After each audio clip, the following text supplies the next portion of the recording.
कहानी शुरू होती है एक छोटे लड़के जोध से, जो बारिश में अपनी कागज की नाव के पीछे पीछे दौड़ रहा होता है। लेकिन अचानक नाव बहकर चली जाती है सीधे एक अंधेरी नाली के अंदर। जॉर्ज झुककर अंदर झांकता है और वहां से झलक मिलती है एक डरावने पेनीपाइज जोकर की।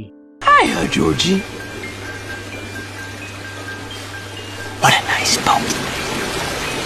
Do you want it back? George डर जाता है, लेकिन पेनीपाइज अपनी चालाक बातों से उसे बहला लेता है। छोटा बच्चा मासूमियत से अपने हाथ बढ़ाता है अपनी नाव उठाने के लिए। तभी जोकर का मुंह भयानक तरीके से खुल जाता है और पल भर में उसका हाथ चबा डालता है। सुनसान गली में जॉर्ज की चीख गूंज उठती है और देखते ही देखते पूरी तरीके से खींच लिया जाता है नाली के अंधेरे में। जॉर्ज के गुम होने के बाद टाउन में बच्चों से जुड़ी अजीब हादसे शुरू हो जाते हैं। एक दिन चर्च में पढ़ाई कर रहे स्टैन ली की नजर बार बार दीवार पर लगे एक डरावने पेंटिंग पर जाती है। हमेशा वो उस तस्वीर को नजरअंदाज करता था, लेकिन इस बार पेंटिंग तिरछी हो जाती है। स्टैन ली हिम्मत करके उसे सीधा करता है। स्टैन ली देखता है कि उसमें बनी औरत की तस्वीर अचानक गायब हो चुकी होती है। वो हैरान खड़ा ही होता है कि अचानक पीछे से एक अजीब आवाज आती है। वो मुड़कर देखता है तो वही औरत चेहरे पर डरावनी मुस्कान लिए हुए खड़ी होती है। स्टैन ली जान बचाकर भागता है। इधर अगला शिकार स्कूल का नया लड़का बेन। लाइब्रेरी में बैठा वो टाउन के पुराने रिकॉर्ड्स पढ़ रहा होता है। तभी एक फोटो बार बार सामने आती है। पेड़ पर लटकता सिर। अचानक पीछे से म्यूजिक बॉक्स बजने लगता है और लाल गुब्बारा हवा में तैरता दिखता है। बेन जिज्ञासा से उसका पीछा करता है, लेकिन तभी सामने प्रकट होती है एक सिरकटी लाश। वो लपककर बेन की ओर दौड़ती है और बीच रास्ते में वही लाश बदलकर बन जाती है पेनीपाइज। डर के मारे बेन भागता है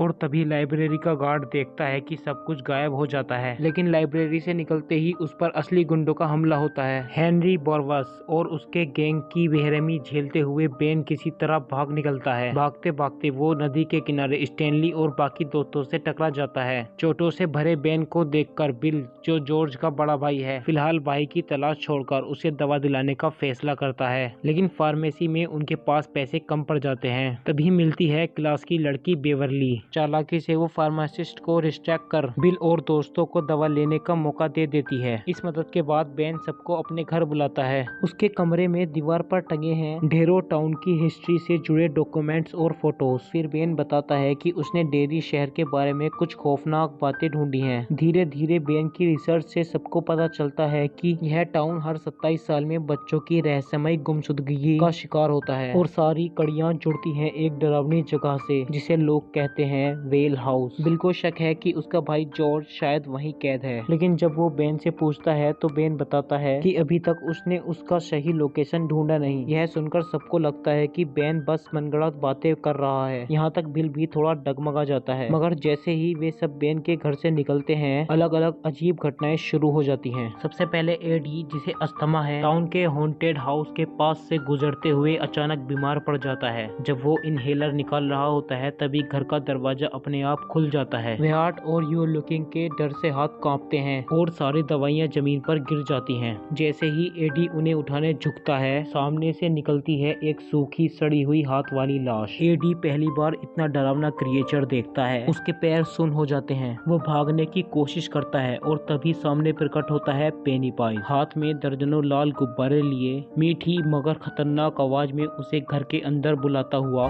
Come join the clownets. You'll float down here.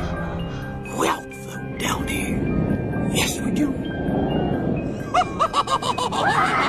उसकी खतरनाक हंसी के साथ एडी जान बचाकर भाग निकलता है। उधर बेवरली अपने घर के बाथरूम में अजीब फुसफुसाहट की आवाज सुनती है।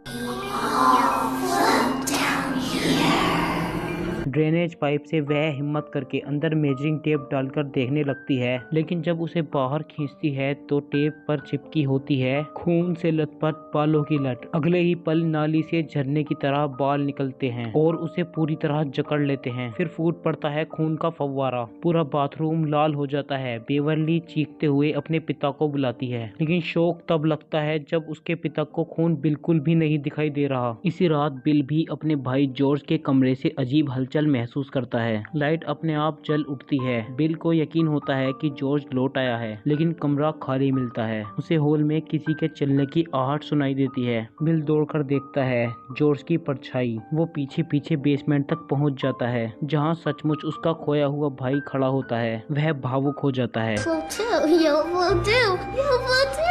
लेकिन तभी जॉर्ज का चेहरा धीरे धीरे विकृत होने लगता है और पानी से निकलता है असली राक्षस पेनीपाइज। वो बिल पर टूट पड़ता है, मगर बिल किसी तरह अपनी जान बचाकर भाग निकलता है। अगले दिन बेवरली अपने दोस्तों को बाथरूम में ले जाकर सब कुछ दिखाती है, और जैसे ही बाकी सब भी उस खून से सने बाथरूम को देख लेते हैं, बेवरली को यकीन हो जाता है कि वह हेलुसिनेट नहीं कर रही थी। अब सारे दोस्त मान जाते हैं कि यह क्लाउन सिर्फ उसका नहीं, सबका कॉमन दुश्मन है। उसी वक्त उन्हें सड़क पर हेनरी बोरवस और उसके गुंडों की गाड़ी दिखाई देती है। बिल को शक होता है कि वे माइक को परेशान कर रहे होंगे। सच में पास की नदी के किनारे माइक गुंडों से घिरा हुआ मिलता है और फिर शुरू होती है स्टोन वॉर। बिल और उसके दोस्त पत्थरों की बरसात कर देते हैं और आखिरकार हेनरी और उसकी गैंग को भागना पड़ता है। उस दिन के बाद माइक भी लूजर्स क्लब का हिस्सा बन जाता है। जैसे जैसे दिन बीतते हैं, टाउन के बच्चों की गुमशुदगी तेजी से बढ़ने लगती है। बेन को पूरा यकीन हो जाता है कि इन सब के पीछे वही खतरनाक क्लाउन है। तभी माइक भी अपना डरावना किस्सा सुनाता है। कुछ दिन पहले जब वह पार्ट टाइम काम कर रहा था, अचानक बंद पड़ा दरवाजा जोर जोर से हिलने लगा। उसने मुड़कर देखा तो सैकड़ों जले हुए हाथ दरारों से बाहर निकलने की कोशिश कर रहे थे। अगले ही पल दरवाजा पूरी तरह खुल गया और सामने खड़ा था वही पेनीपाइज, आंखों में अजीब सी चमक लिए। माइक के अंदर डर उस हादसे से और भी गहरा था, क्योंकि बचपन में आग की उसी तरह दुर्घटना में उसने अपने माता पिता खो दिए थे। सबको धीरे धीरे समझ आने लगा कि पेनीपाइज बच्चों के सबसे गहरे डर का इस्तेमाल कर कर उन पर हमला करता है। बिल तब अपने दोस्तों को अपने घर के गैरेज में बुलाता है और जॉर्ज को ढूंढने के लिए जुटाई गई सारी जानकारी दिखाता है। उसकी रिसर्च से पता चलता है कि हर गुमशुदगी का लोकेशन सीधा जुड़ा होता है सीवर सिस्टम से, और सारे पाइपलाइन का अंत मिलता है टाउन के उसी हॉन्टेड हाउस के पास। बिल यकीन कर लेता है कि जॉर्ज शायद वहीं फंसा है। दोस्त बिल को अकेले जाने से रोकने के लिए उसके साथ जाने का फैसला करते हैं। बिल, एडी और रिची सबसे पहले उस घर में दाखिल होते हैं। जैसे ही ऊपर जाते हैं, एक खोई हुई लड़की दिखाई देती है जो अचानक किसी अदृश्य शक्ति से खींच ली जाती है। बिल और रिची उसके पीछे जाते हैं, मगर एडी पीछे रुक जाता है। तभी हॉलवे में अंधेरा छा जाता है और जमीन अचानक फट जाती है। एडी पर हमला कर देता है वही आधा इंसान आधा भूत जैसा क्रिएचर। एडी नीचे गिरकर बुरी तरह घायल हो जाता है। उसका हाथ टूट जाता है। तभी सामने रखा पुराना फ्रिज अपने आप खुल जाता है और उसमें से निकलता है एक विशाल पेनीपाइज, अजीब और डरावनी चाल में एडी की तरफ रेंगते हुए। वो एडी के हाथ पकड़कर खाने की कोशिश करता है। एडी भी दहशत में उसकी पकड़ से छूटने की कोशिश करता है। जैसे ही एडी का डर चरम सीमा पर पहुंचता है, पेनीपाइज और भी ज्यादा खुश हो जाता है और अपना खून से सना हुआ मुंह बड़ा करके उसे निगलने की कोशिश करता है। लेकिन बिल और रिची दरवाजा तोड़कर सही समय पर अंदर आ जाते हैं। एडी को अपने दोस्तों को देखकर थोड़ी हिम्मत मिलती है और उसका डर कम होता है। पेनीपाइज गुस्से से बेकाबू हो जाता है। तभी अचानक बेवरली एक लंबी आयरन की रोड उसके सर के पार कर देती है। जख्मी पेनीपाइज गुस्से से दहाड़ता है, लेकिन हालात उसके खिलाफ होते हैं, इसलिए वो गुस्से से चीखते हुए नाली में वापस गायब हो जाता है। बिल इस मौके को आखिरी मौका मानता है और सबको कहता है कि हमें उसे तुरंत खत्म करना होगा ताकि जॉर्ज और बाकी बच्चों को बचा सकें। लेकिन हैरानी की बात यह थी कि बेवरली को छोड़कर कोई भी उसका साथ देने को तैयार नहीं था। बाकी सब सोचते हैं कि पेनीपाइज अगली बार तो 27 साल बाद ही आएगा और तब तक वे बड़े हो चुके होंगे। मतलब उस समय जोकर उनका कुछ नहीं बिगाड़ पाएगा। सबको लगा था कि पेनीपाइज 27 साल बाद ही लौटेगा, लेकिन अगले ही दिन वह सीधे बेवरली के घर पहुंच जाता है और उसे अगवा कर लेता है। यह खबर सुनते ही बिल और उसके सारे दोस्त गुस्से से तमतमा उठते हैं। हर कोई हथियार उठाकर हॉन्टेड हाउस की ओर निकल पड़ता है। उधर बेवरली जागती है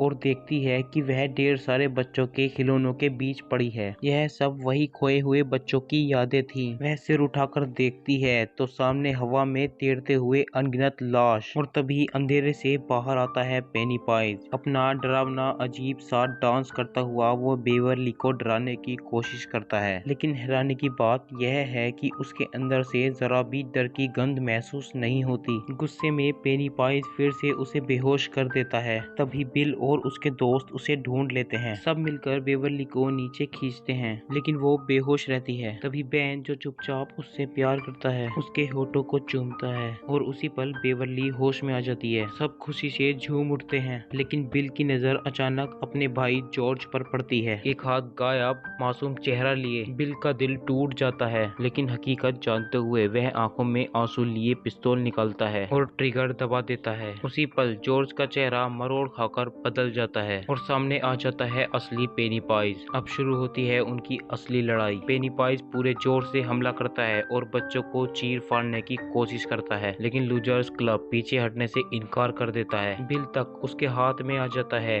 और पेनीपाइज डील करने की कोशिश करता है। मुझे बिल को दे दो, फिर मैं बाकी सबको छोड़ दूंगा। लेकिन ये बच्चे डर को पीछे छोड़ चुके थे। वे सब चिल्लाते हैं, नॉट टुडे, और फिर मिलकर उस पर टूट पड़ते हैं। बिना डर की ताकत के पेनीपाइज धीरे धीरे कमजोर पड़ जाता है। वो चीखता है, दौड़ता है, लेकिन बच्चों की एकता और हिम्मत के सामने पिघलने लगता है। आखिरकार लूजर्स क्लब मिलकर उसे तब तक पीटते हैं जब तक वह पूरी तरह गायब नहीं हो जाता। जैसे ही वह मरता है तो बच्चों के तैरते शव नीचे गिर जाते हैं। बिल वहीं अपने भाई जॉर्ज का पीला रेनकोट देखता है और पहली बार टूटकर रो पड़ता है। हॉन्टेड हाउस से निकलते हुए सब बच्चे वादा करते हैं कि अगर पेनीपाइज 27 साल बाद फिर से लौटा तो चाहे वे दुनिया में कहीं भी हों, सब वापस आएंगे और उसे खत्म करेंगे, क्योंकि उन्होंने समझ लिया था कि सच्चा हथियार डर नहीं बल्कि दोस्ती और एकता है। और इसी के साथ यह डरावनी मगर यादगार कहानी यहीं खत्म होती है।